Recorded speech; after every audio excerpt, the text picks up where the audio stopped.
Peter Lynch is one of the best investors of all time. He did the exact opposite of Warren Buffett did. He bought tons of stocks, hundreds of stocks through his Magellan fund. And I think from late 70s to early 90s, he crushed the market, getting some, I don't know the exact numbers, but he absolutely crushed it. His philosophy is wonderful. He's the one I always take the cocktail party story. So if you watched my videos in the past, I talk about his cocktail party story where he says, when I go to a cocktail party, I can tell where we are in the market based on what the three things people say to me are.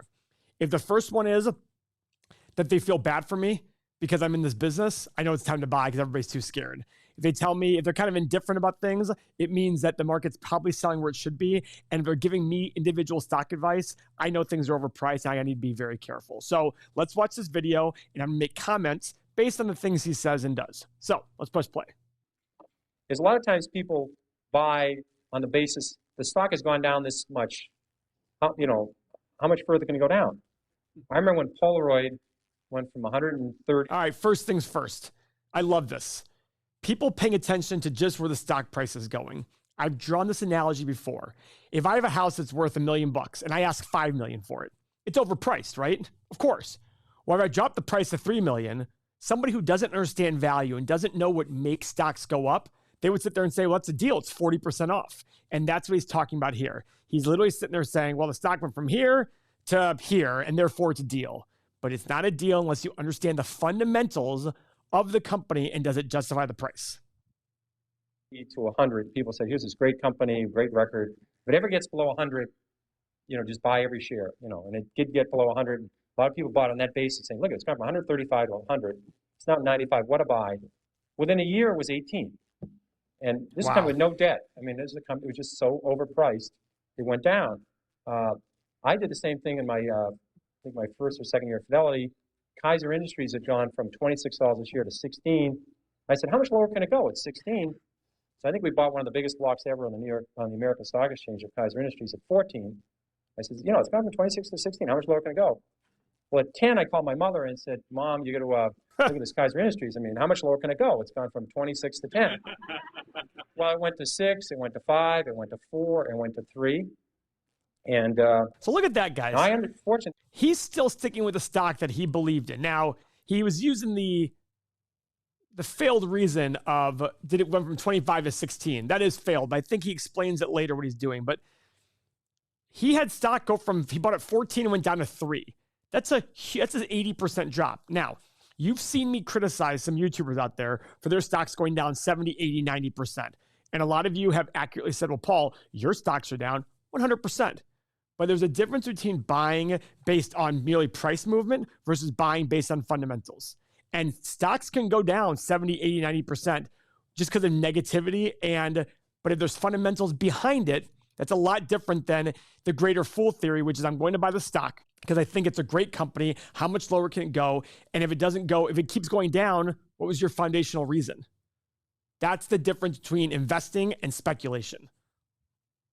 Fortunate this happened rapidly, or I would probably be still caddying or working at the Stop and Shop, but it happened fast. So I was able to, it was compressed.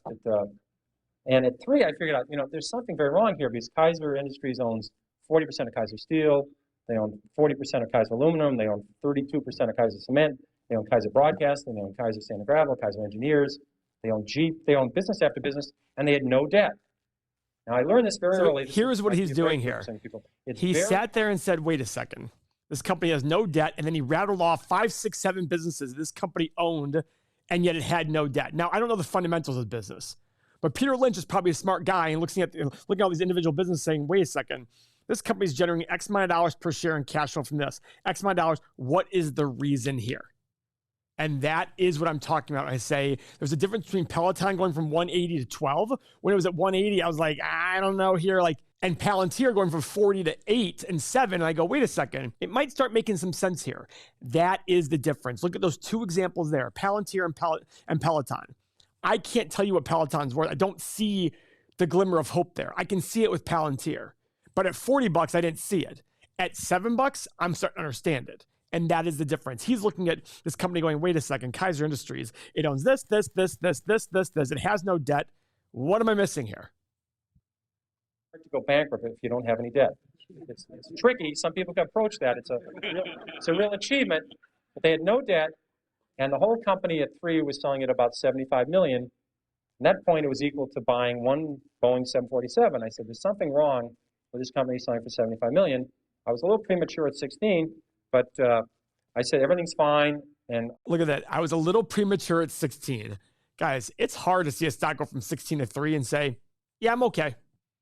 I'm okay. But he said it's hard for a company with no debt to go bankrupt. I mean, people will try, but it's hard to go bankrupt. I've talked about this before in our pillar 5. When you have very low debt, it's hard to go under. Is it possible? Absolutely, but it's hard. You know, a company that I own right now that's a little tricky is Smith & Wesson Brands. And please, it's below $2 billion. Do not buy it just because I own it. It is a very speculative play. But I look at the net cash on hand and say, man, how is it possible for this company with no debt to go under when they're expanding their product lines, they're still selling, and they have good margins? But the stock can still go down even with that in place. And that's exactly what he's talking about here. Because this company has much more diverse. They have all these different industries, he was saying. So you could buy a 747 for $75 million, or you can buy this entire company. Which would you rather have? Eventually this will work out. And what they did is they gave away all their shares to their shareholders. They passed out shares in Kaiser Cement. They passed out shares in Kaiser Aluminum. They passed out their public shares in Kaiser Steel. They sold all the other businesses, and you get about $50 a share. But if you didn't understand the company, if you're just buying on the fact the stock had gone from 26 to 16, and then it went to 10, what would you do when it went to 9? What would you do when it went to 8? What would you do when it went to 7? This is the problem that people have, is they sell stocks because they didn't know why they bought it, then it went down, and they don't know what to do now. Do you flip a coin? Do you walk around the block? This is what I always say. If you don't know how you're going to lose money, you have no idea how you're going to make money, and vice versa. If you don't know how it's going to make money, he sat there and said, if you don't understand the company, if you don't understand the fundamentals, when it goes from 16 to 10 to 9 to 8, what do? Because you didn't understand why you bought it. This is why that process matters. This is why that mentality matters so much. And then on top of that, the emotion. And the more you understand, the less you will fear. The more you understand about the company, the more you understand what's in the company, what's driving it, then the easier it'll be and the less you'll fear. You'll sit there and say, if I could spend $75 million buying this entire business, why would I not do that? And it's hard to do that when a stock goes from 16 to 3. Because it's very easy to look at it and say, well, the market's telling me I'm wrong, right? And that's the bias we all have. But for me, I always look at the process determining the result. So when I see a bad process like Kathy Wood and her stock going down 80%, you might sit there and say, well, Paul, according to you, going down 80%, you're right. Going 80%, I mean, that itself doesn't make it a good or bad investment. But the fact that the process matched up the return, that's what makes me say, okay, this is all working itself out now.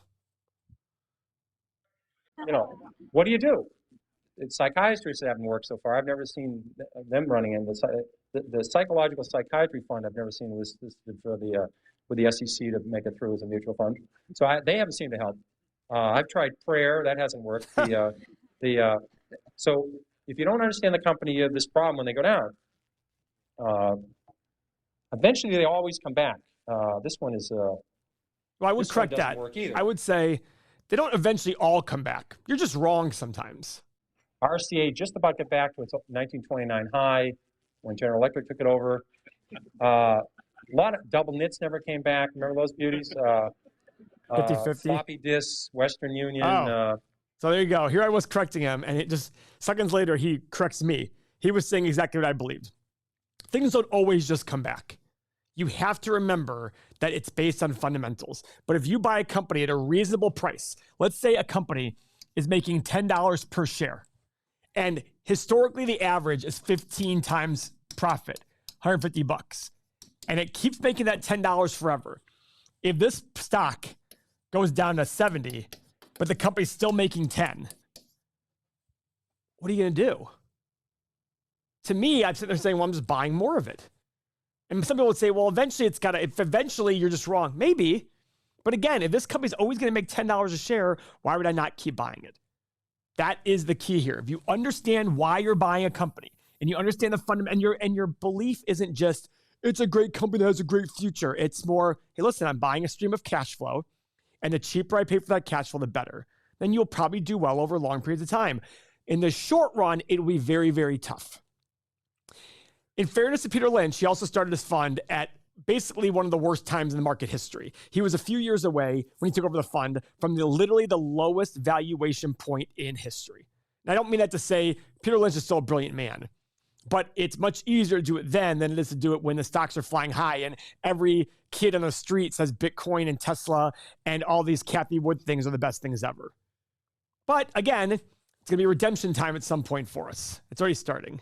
This goes on and on. People saying it'll come back. Well, it doesn't have to come back. Here's another one you hear all the time. It's $3. How much can I lose? Well, $3. I've had people call me up saying, I'm thinking of buying the stock at $3. How much can I lose? You can lose $3. Well, again, 100% of your money. You may need a piece of paper for this, but if you put if you put $20,000 in the stock at 50, or your neighbor put $20,000 at 50 into the stock, and you put $20,000 in at 3, and it goes to 0, you lose exactly the same amount of money. Everything. Yeah. And people say it's 3. How much can I lose? Well, if you put $1 million on it, you can lose $1 million. Just the fact that stock, this may be a reason to research a stock. The fact that stock is 3 down from 100 doesn't mean you should buy it. And in fact, short sellers, people that really make money in stocks, they don't short Walmart, they don't short Home Depot, they don't short the great companies, Johnson & Johnson. They short stocks down from 80 to 7.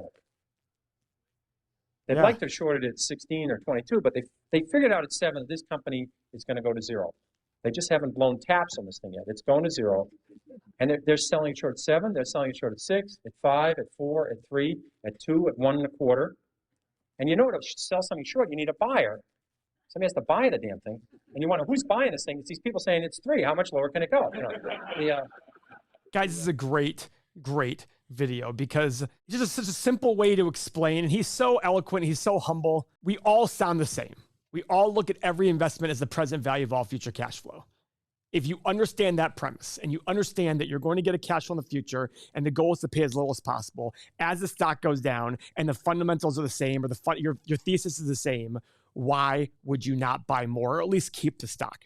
But if you buy based on the stock's at 100 and it was at 200, therefore it'll go back up, I'm sorry, eventually it's not going to work out for you, or in the long run, it won't work out for you by getting worse and worse returns. So I appreciate this. I hope this is a great Peter Lynch video. So if this is your first time watching my videos, please, we have 1,800 videos. You need to watch 4 or 5 more, because I guarantee that if you watch 4 or 5 other videos, you'll walk away having a better understanding of money and investing.